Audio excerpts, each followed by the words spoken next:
Bonjour tout le monde, j'espère que vous allez tous très bien. Alors je vais vous transmettre un petit message, le message, tout de suite maintenant, que vous avez à recevoir. Et pour cela, je vais utiliser le tarot de la bonne aventure. Voilà, le tarot de la bonne aventure qui est ici. Et on va voir un petit peu ce que je peux vous transmettre. Alors bien sûr c'est du général, vous prenez uniquement ce qui résonne au plus profond de vous. Je ne sais pas sur quoi ça va porter, on va le découvrir ensemble. Je tenais à vous remercier pour votre présence. Merci pour tous vos jolis commentaires. Merci pour vos likes. Merci pour tout. Et on y va. Alors. Donc. Alors, quels sont les petits messages à recevoir?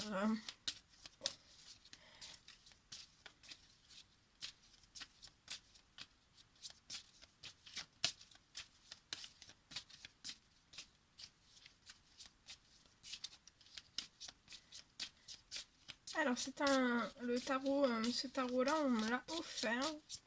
Donc voilà, si la personne passe sur la vidéo, un grand merci. Je m'en suis pas, je l'ai pas énormément utilisé, c'est vrai, et en fait je l'avais toujours sous les yeux. Et là, ça fait quelques jours qu'il m'appelle, donc voilà, faut que je le prenne, hein. Pour vous transmettre des messages avec celui-ci.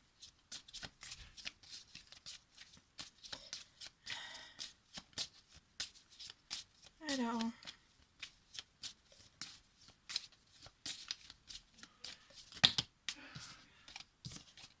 je le regarde, il me fait des yeux et c'est comme ça, hein. Il me fait même des clins d'œil, alors vous avez qu'à voir, hein. Ah là là. Allez, alors. Aïe. Ça tombe. Ça saute. Alors.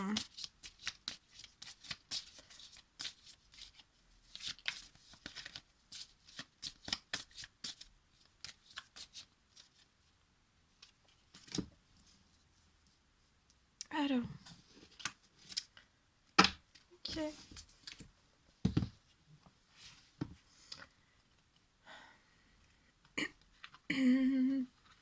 Alors.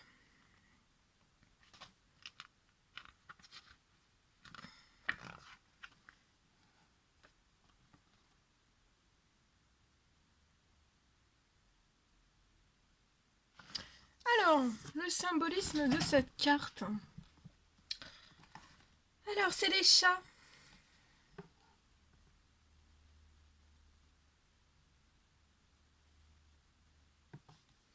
Alors, une grosse chatte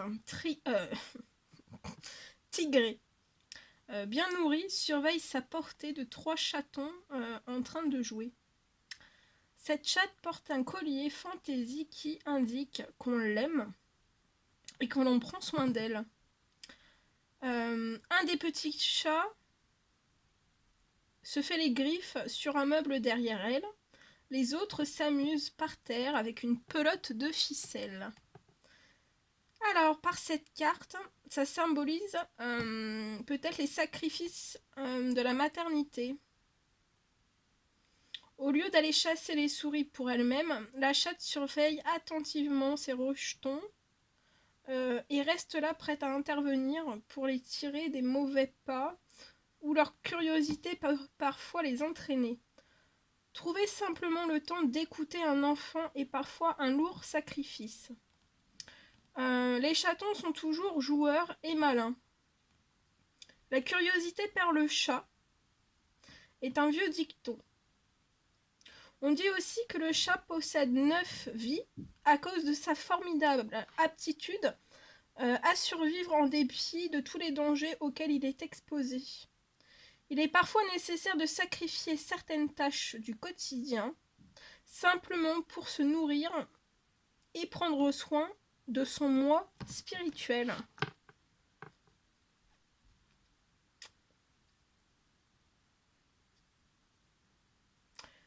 Alors, vous avez raison de sacrifier votre énergie pour un bien plus important, parce qu'ainsi, vous prenez soin de vous-même, comme de ceux qui vous entourent. N'hésitez pas à donner de votre temps, de votre argent et de vos efforts pour un bénéfice futur. Gardez votre but à l'esprit et ne sombrez pas dans le désespoir si le sacrifice devient trop lourd. Les chats sont des survivants et vous aussi survivez au sacrifice que vous allez devoir accepter. Il peut y avoir aussi un autre message. On peut vous dire d'être dans la méfiance. Méfiez-vous en fait peut-être des flatteurs qui, comme les chats, vous caressent les mollets pour avoir à manger.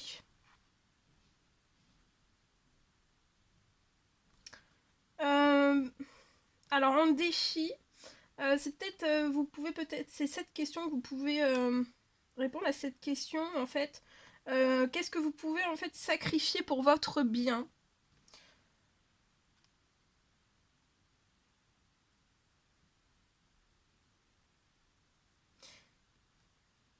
Et le message au niveau de la sagesse bohémienne, celui qui ne veut pas nourrir les chats, nourrit les souris.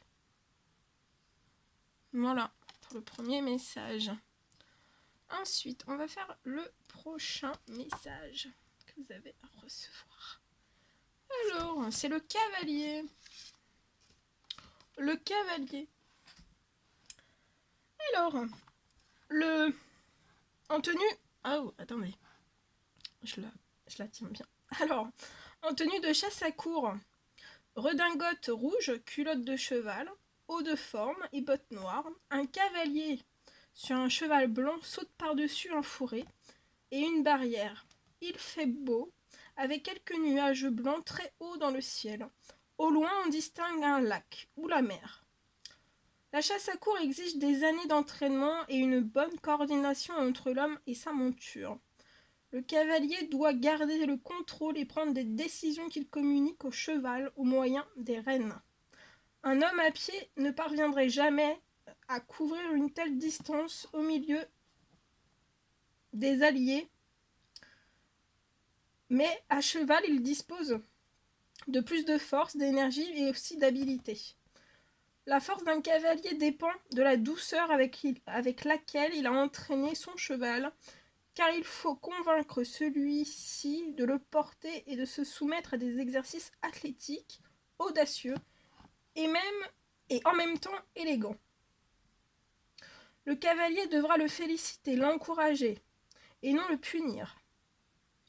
Une main trop dure sur le morse ou un coup de cravache peut casser un cheval et lui faire perdre la course.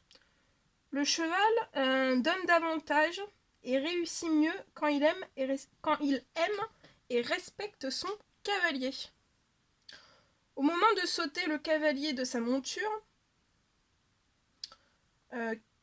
quitte un instant le sol et semble planer dans les airs. Pourtant, ce sont des créatures terrestres représentées sur cette carte. Alors, le cavalier utilise les forces qui résident dans son élément sans essayer d'être ce qu'il n'est pas. Alors, ça signifie l'élan, l'impulsion dans une situation qui va bouger, qui bouge. Ça me parle aussi de la victoire sur les obstacles. Il indique aussi que vous possédez la force intérieure dont vous avez besoin. C'est le moment de faire intervenir la puissance de l'amour. Faites usage des compliments et des encouragements pour atteindre vos objectifs. Soyez vous-même.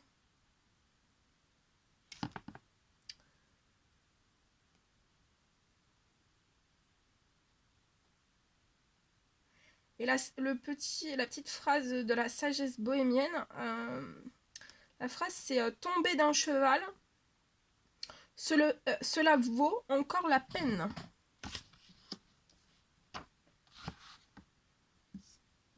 Et cette carte 26. Alors, cette carte est illustrée par des étoiles brillantes. Une grosse à 8 pointes entourée d'étoiles plus petites. Nombreuses sont les religions et les cultures qui emploient l'étoile comme symbole de notre lien avec le divin et l'infini. Le chiffre 8 est lui-même signifiant dans maintes systèmes de croyances. Il y a des milliers d'années, le dieu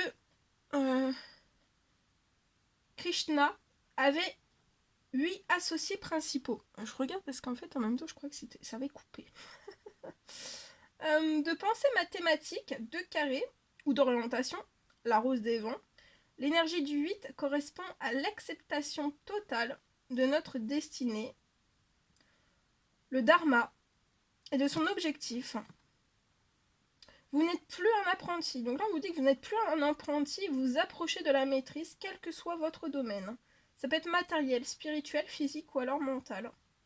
Mais l'étoile évoque davantage. Elle invite à s'appuyer sur ces 8 énergies pour les exalter au plus haut degré, jusque dans les terres. Atteindre les étoiles, autrement dit, faire corps avec vos idéaux les plus élevés et travailler à les réaliser. L'immensité de l'espace sombre et velouté, piqueté d'étoiles, demeure hors d'atteinte pour les simples mortels, mais nous nous percevons malgré tout comme des minuscules petites lumières spirituelles. Nous sommes d'infimes soleils, inférieurs en quantité, mais pas en qualité.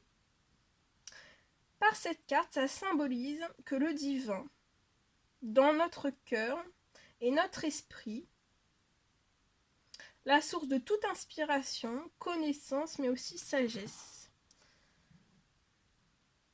Alors, l'inspiration que vous recevez est de source divine. Alors, pénétrez profondément en vous-même pour connaître vos besoins. Que ce soit une vision psychique, la vérité universelle ou une nouvelle idée. Écoutez votre muse. Cette carte aussi vous invite à ralentir et à travailler l'introspection. Prenez le temps de méditer, d'être attentif à la réponse issue de la source mystique.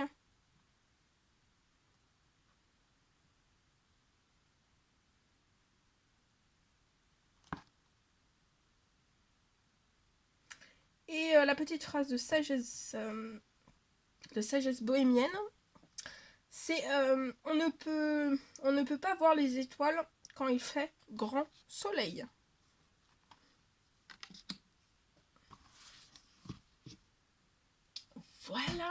Voilà tout ce que je devais vous transmettre.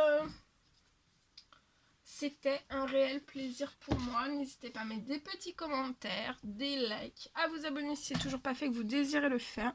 Je vous embrasse bien fort, prenez bien soin de vous. Je vous dis à très vite pour les prochaines vidéos, messages, guidances et tout. À bientôt!